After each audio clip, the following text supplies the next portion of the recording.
nuti dhiironni Ameerikaa qorraaf cabbii Ameerikaa hunduma dandeenye dooraa lalakkaa kun warra geenye. Silaa fuudhus ni feena garuu diyaaspooraan feenu foolii durba biyyaan nu keessaa shubbisa.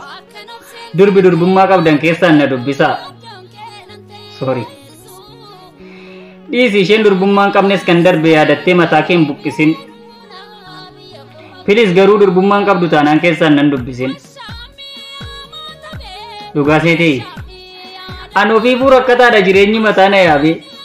Isuma dhugaa kaleessa aruuza dhaqeen taaksii waan galu hin dhabe. Haftaamiin fakkaadha na guddatee maqaan. Garuu isa waggaa lamaatu narra jiraam liqaan. Ilma sooressaa na seetu isin ilaaltanii firiizii. Ani immoo waggaa 3 ga'ee osoo nyaatiin xibsi.